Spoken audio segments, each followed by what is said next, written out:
out here in Aurora, Colorado, and technically Denver, but it's pretty much Aurora.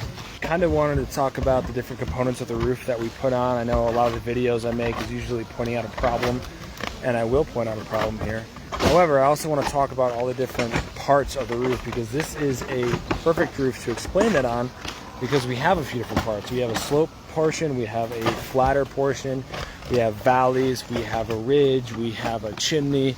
So I want to kind of talk about, and then we also have a portion of the property that doesn't have access and a portion that does. So I want to kind of talk about the different parts of the roof. So let's start over here. You can flip this around. This here is your eave. So anytime you have a gutter edge, the low side of the slope, that's considered the eave. And that's where the gutter is. We put this drip edge here that goes into the gutter. So the back side of the gutter actually goes up behind this drip edge. And that's to allow any water that's coming down to go directly into the gutter and not get behind the gutter.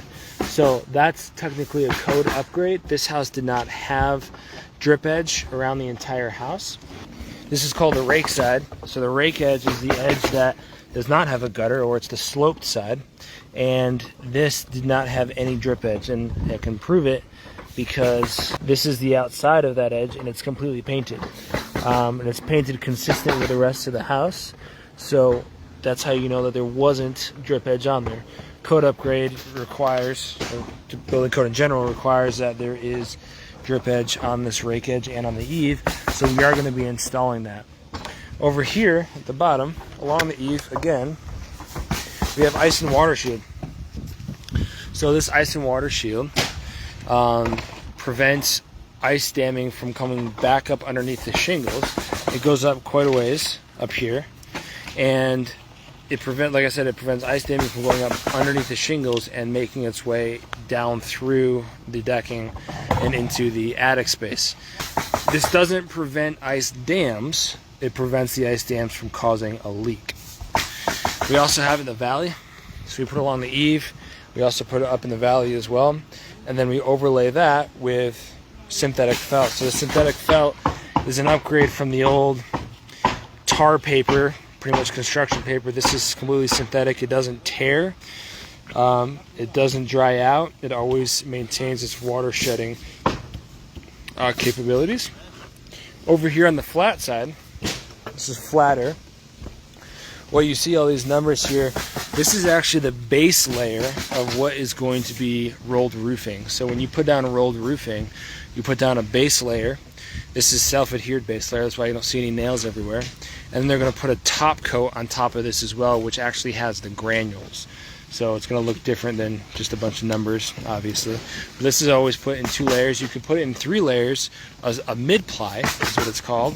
And that's what creates a class 4 system on a flat roof membrane.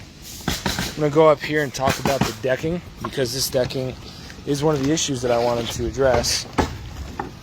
This is considered slat decking. So you've got pieces of 1x4, 1x6, 1x8 pieces of wood. That is the new decking, or the old decking rather. And code states that anything that's larger than a half an inch would have to get redecked. As long as it's consistently all the way across, it has to get redecked, or in other words, overlaid with OSB or plywood. And we use OSB nowadays most of the time. What you hear that banging over there is after they tear off, they have to bang those nails down to make sure that they're flush. Otherwise, they'll poke up and actually punch holes in our underlayment and our shingles. And so we either tear them out or we pound them in, and it's a lot faster to pound them in. So you can see ice and water in the valley, synthetic felt here, and now he's laying shingles. 6 nails per shingle in the nailing strip, and they move pretty quick. What we have over here on this edge is called a starter strip. You can see here's that rake edge I was talking about, that drip edge on the rake. We put a starter strip here along the eave and on the rake. What this does to first course, so this tar strip right here allows for that first shingle to stay adhered when we lay it down. Down here, this is a unique little feature of this roof. for some reason the decking was actually built over this right angle here, so it creates this 45 degree where water just flows and falls over that. So we were going to try to remove this, but it's actually part of the structure of the house. So what we're going to do instead is put a flashing piece along here, so that when water is coming down and coming down this way, it'll hit that and then redirect into that gutter right there. You can see that's part of the downslope. So once he gets all the way up to the top on both sides, so he's going to come from down there as well. That's another flat area down there. That's why I see the numbers. He's going to put ridge caps all along here. He's going to fold it in or layer it in beneath the shingles going this way, so the shingles will overlap that ridge. These orange lines here help the crew keep the rows completely straight.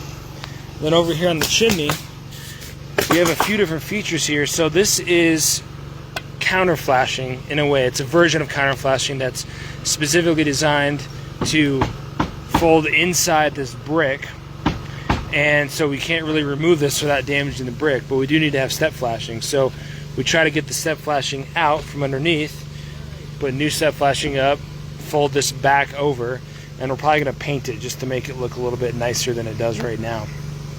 But this step flashing, anytime you've got a wall that runs parallel to the slope of the roof, you have to lap in a shingle and step flashing, a shingle and step flashing, a shingle and step flashing, all the way down from up there all the way down to here. On this side, anytime you have a wall that's perpendicular to the slope of the roof, this is called your head wall. And so you put a piece of flashing there, sitting on top of the shingles, but you always put a shingle over top of it anyways, and that's called a beauty course, just to hide that metal. That is the construction of this particular house. One of the things that we have to pay attention to when we are designing the actual build is the access. So I'm going to flip this around, and I apologize, the camera is going to be blurry. Can't do anything about that. But you'll see that I'm on the house here. We have to throw all the material down here because the only access we have is over there. That's the driveway, that's the garage. Garage has dumpster access, the house does not.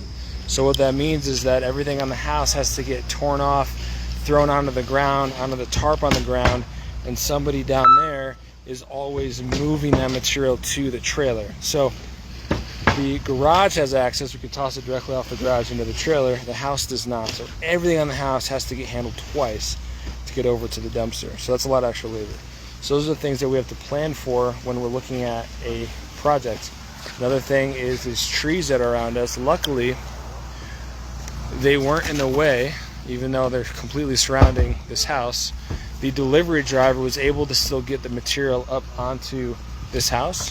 So we didn't have to hand load everything up the ladder one at a time up onto the roof. They were able to do it with their little machine. So sometimes we have to do that, and that also is additional labor. So a lot of things that factor into every house that we come across. Every house is different. And this one's actually a relatively simple one, but even on a simple one, there's a lot of things to think about. So thanks for watching.